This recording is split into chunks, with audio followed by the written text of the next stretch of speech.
Rebel Waltz by Kay Hooper. Narrated by Lisa Brown.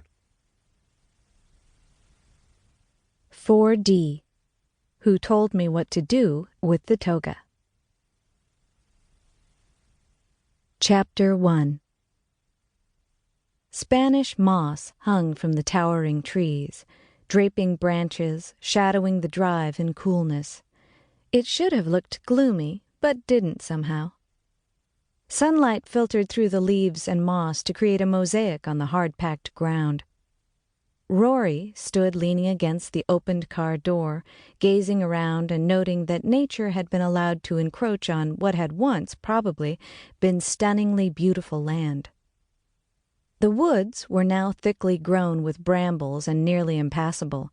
The distant pasture, although obviously still cultivated for hay, was surrounded by a once white three-rail fence that looked more imagined than real. A gazebo nearly invisible beneath years of ivy strove valiantly to remain standing, and the driveway was packed dirt with not a trace of gravel or pavement, but many a deep rut. His cool gray eyes measuring, Rory calculated what it would take to restore the land. A riding path through the woods, he mused, and a footpath and benches for guests in need of shaded solitude. The old gazebo torn down and another constructed. The stables weren't visible, but probably they, too, would need a major overhaul.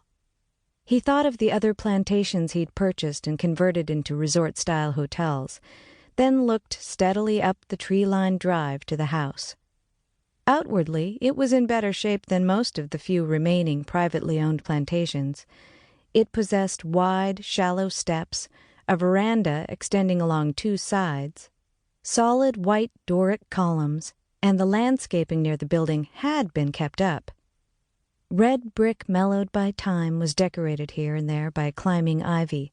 The shutters appeared to be in good repair, and there were no broken windows in sight, although heaven only knew what rotten floorboards and moldy draperies awaited him inside.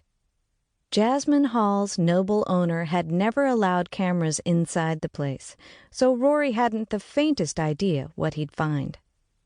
Sighing, he got back into the car and continued up the drive.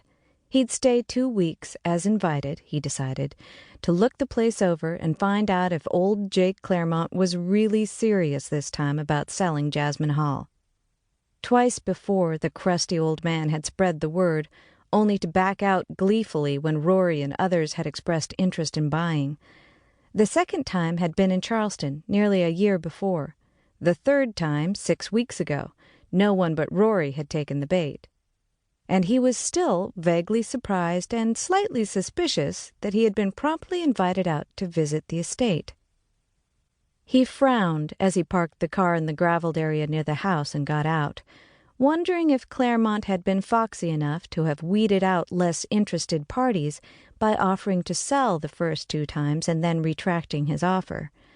It put Rory on guard, his keen business sense wary of an attempt to drive up the price, although, of course, the place was priceless. Pushing the thought aside, he went up the broad, shallow steps and made use of the shining brass knocker. He had to use it 3 times, the third time with considerable force before the heavy, solid oak door finally swung open. And in that moment, Rory experienced the somewhat bewildering shock of a man whose entire attention was quite forcibly ripped from all thoughts of business. She was an antebellum Southern belle, complete from the raven hair dressed in ringlets to the silk slippers peeping from the hem of her hoop skirt. The gown was emerald silk off the shoulders and breathtakingly low cut, and the faint rustle of each movement announced the presence of at least a dozen petticoats. Her face was heart-shaped and delicate, each feature finely drawn by an appreciative artist. She seemed young, perhaps in her early 20s, although the costume might have been deceptive. And Rory thought dizzily that Scarlett O'Hara had a rival here, in green eyes and an impossibly tiny waist. "Whatever you're selling, we don't want any."